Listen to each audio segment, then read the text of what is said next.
lot of time on our phone without even knowing it, so the system is catching on to those things. So that would be helpful. Can you sell products through social? Uh-huh. How does that work? Yeah, so depending on what are you trying to sell? I don't even know yet. Okay, because if you're doing things like supplements, for example, like we all have access to FullScript, and you could have it in your link in your bio. So if you're talking about something, I think now, so it used to be that if you had 10,000 followers, you had the swipe up link, which made it really easy. Now I think, because I don't have 10,000 followers and I have the link option in the stories, so I think it is available. And so if I talk about something, I'll like put the link in there and just be like, oh, like, you know, this is the prenatal that I really like. And I don't say like, go buy it. And you can if you want to, but I find that that's a good way to get traffic. If you're selling a course, there's awesome ways of doing that too. So it doesn't have to be a physical product. It could be a service. If you're doing discovery calls, like we always do a free discovery call before patients come and see us. We found it's a good way to find out who's really committed to what we're offering, and they're not wasting their time either. So it's a good way for them to meet us. Most of the time, by the time they've already scheduled their discovery, half of them have already scheduled their new patient appointment. They just want the free thing, or two, they just want to talk to you and have that moment.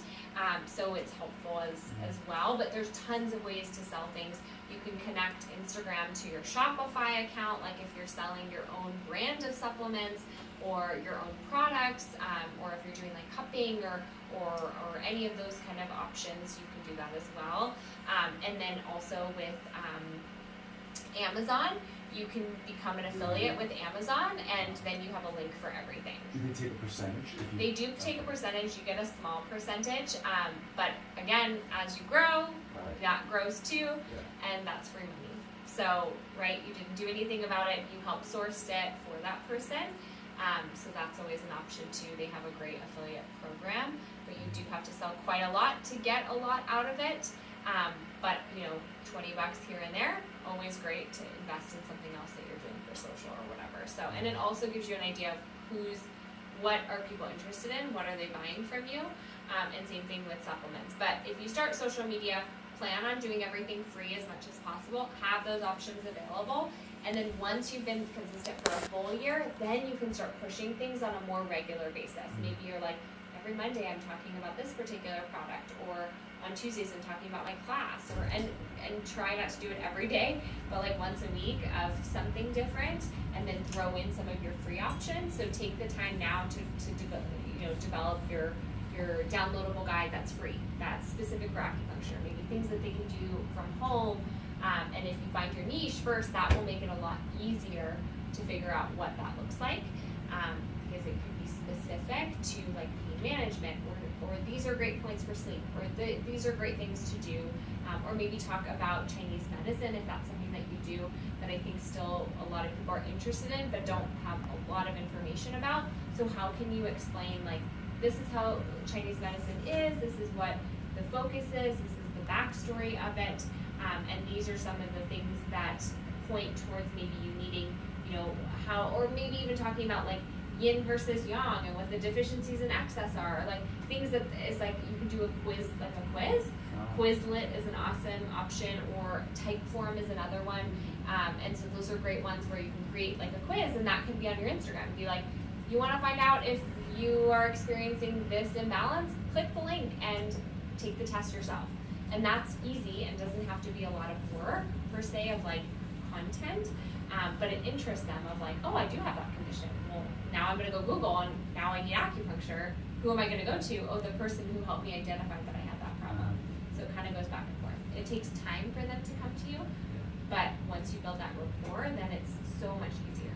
But that's a good, What's your process for transitioning like social media visitors or viewers to your own kind of like getting their contact information and communicating with them through email or things like that, like outside of social media? Yeah, like to get them like to come into the door.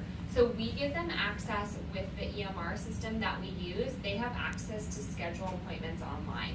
So once they're interested, and we always offer a discovery call, so there's always a free option. Immediately when they try to schedule an appointment, we get their contact information, right? So their name, their email address, and all of that. So it's in our EMR system as well. Sometimes some people will ask us questions in the direct messages in Instagram.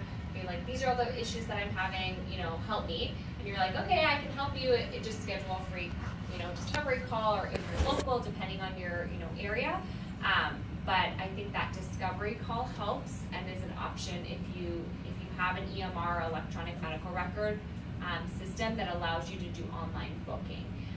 We do have a virtual assistant, which is really helpful too, so patients will call in, so that's another option. But remember, with everything that you post on social media, what's your end goal? Like, do you want them to book a discovery call? Do you want them to have a free downloadable guide? Like, what is the goal?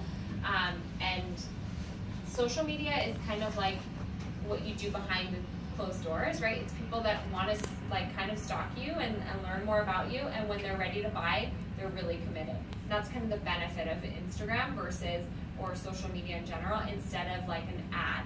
Because an ad, they're like, oh, I still need to learn more, and maybe I want to come and see you, maybe I don't. At this point, they know who, like your dog, they know like who you are, they know all this stuff about you, and they're like, oh, I'm already ready. And so that transition is a lot easier. So although you're putting work at the beginning, it makes the transition so much easier because we're really upfront with the cost of every visit, so they know before they even book what our cost is, what that looks like, and then you can do like a small video. We're actually updating ours about like, here's the process of seeing a patient, because people will often ask like, how many visits will I have with you, or what that looks like.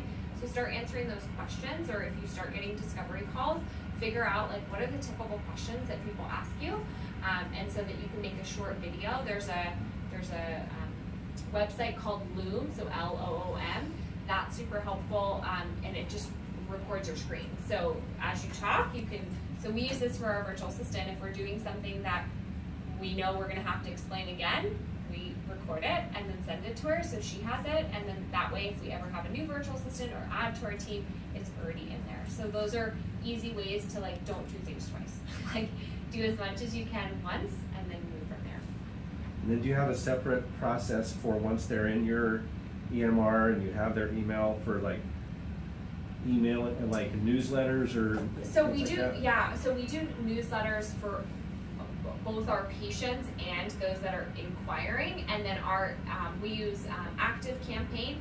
So depending on where it came from, so where their content information came from, it allows us to tag, oh, they're already a patient, or no, they're interested. So then when you're writing a newsletter, you know who you're targeting. Sometimes we send it to both, and that makes it super easy. But sometimes if we're like, oh, there's this new option happening for all new patients, well, all of our existing patients are gonna be like, well, that's useless for me. So then we kind of know what that looks like. You just have to be extremely careful with medical information and any HIPAA information. So you need to make sure that you have the right consent forms of like, this is their email, like if you're getting your emails for your new patients, that they're accepting that you're willing to send them like promotional information. They need to be acknowledged of that, because that can be an issue too. So they definitely having your forms correct to start helps. Any other questions? Okay, I hope this was helpful. Yay! Thank you so much, Dr. Zen. We greatly appreciate you. And thank you everyone for coming. Have a good one.